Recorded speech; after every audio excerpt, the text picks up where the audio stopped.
Presidente, senhores deputados, por proposta do Partido Comunista Português foi criada a Comissão de Inquérito à Gestão do BES e do GES, que constituiu, por si só, um importante instrumento de apuramento da verdade, de aprofundamento do conhecimento parlamentar sobre o funcionamento do sistema financeiro e, ao mesmo tempo, levou a muitos portugueses uma visão de que mecanismos e expedientes são utilizados pelo grande capital financeiro, expondo também prejuízos sociais e económicos do domínio do capital monopolista. O debate de hoje deve ser um novo espaço de discussão sobre o conjunto do sistema financeiro e sobre as políticas de relacionamento do Estado, do interesse coletivo, com as instituições financeiras que hoje representam essencialmente interesses do grande capital financeiro, apesar de lhes ser confiado um importante bem público, o dinheiro, o crédito e a própria estabilidade financeira. Senhores deputados, este debate não pode constituir-se como mais um momento de promessas vãs de que não vai suceder nenhum outro colapso na banca e não pode porque os prejuízos são demasiado sérios para todos os portugueses e para o país. Depois do BPN, BPP, BANIF, BCP, BES e não sabemos se outros não se seguirão no breve prazo, é tempo de esta Assembleia abandonar de vez a ilusão de que é possível evitar os problemas do sistema financeiro apenas com a solução de tornar mais espessa a supervisão, como se a supervisão fosse o tapete para debaixo do qual se varrem os problemas da banca para ficarem escondidos, mas não para serem eliminados. Deputado, só um segundo. Eu agradecia que houvesse um pouco mais de silêncio na sala para podermos ouvir o orador. Faz favor. Ao longo do tempo, o PCP apresentou várias iniciativas no âmbito dos desenvolvimentos da Comissão de Inquérito ao BES e sobre o funcionamento do sistema financeiro.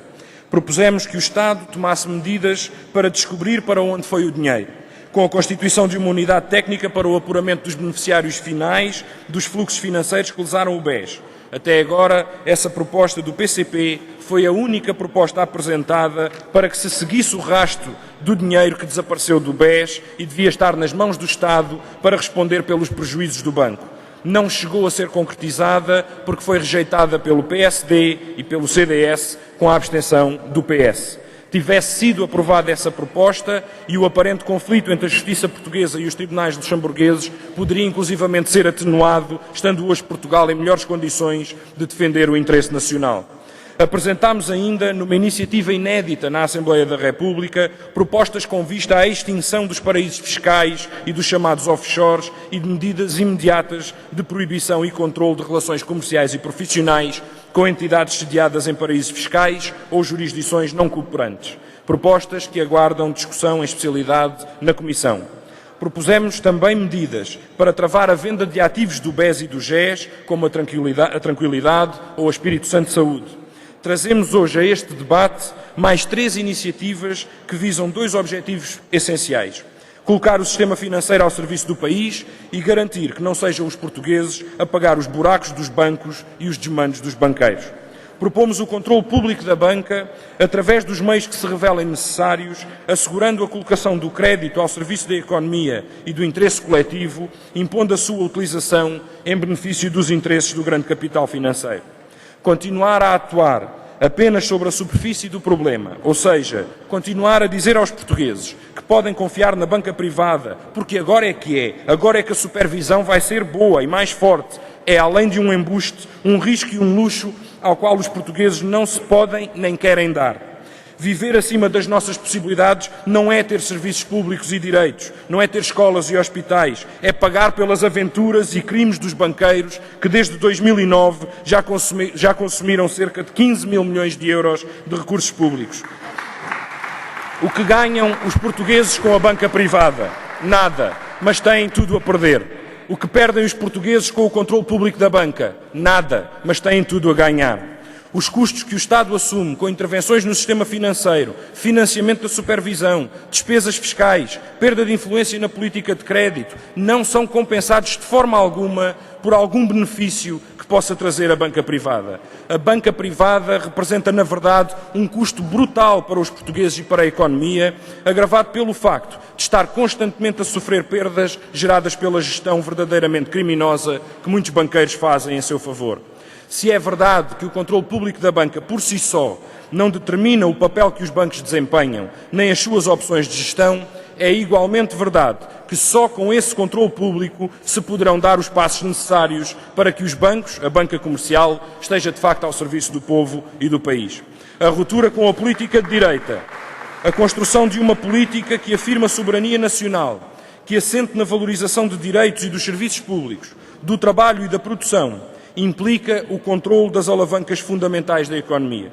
A juntar a essa implicação, acresce o facto de só o controle público permitir que sejam criadas as condições para que a banca e o sistema financeiro não dependem do caráter dos banqueiros, que, como se tem visto, não dá grandes garantias. E enquanto que as opções de gestão pública, a democracia, podem determinar o rumo da banca pública, não se pode decretar a bondade de um banqueiro. Propomos ainda a imobilização e congelamento dos ativos do GES e do BES para fazer face aos passivos e compromissos que resultem do balanço atual, reconstituindo a configuração do grupo à data das medidas de blindagem determinadas pelo Banco de Portugal e a reversão das alienações, da tranquilidade, do BESI e da Espírito Santo de Saúde, nomeadamente. Por fim, propomos a alteração do modelo de auditoria externa, tornando-o misto, ou seja, deixando de estar exclusivamente nas mãos de empresas privadas de auditoria, pagas pelos bancos, prevendo a existência de meios próprios do Banco de Portugal para a realização de auditorias obrigatórias realizadas pelo próprio. Acrescentar medidas que visem melhorar a qualidade da ilusão ou o desempenho dos ilusionistas, que no essencial reforçarão a confiança dos depositantes, mascarando os problemas ao invés de os resolver, pode reduzir-se a repetir a fórmula que nos trouxe até aqui e permitir que o país continue sujeito a novas crises. E parece mesmo que a maioria e o Governo não aprenderam nada com o caso BES. Carlos Costa, que deixa ruir um banco sem qualquer intervenção, é nomeado governador de novo. Ricciardi, que descapitalizou um banco e lesou um banco, passa por banqueiro bom e continua a gerir o BESI.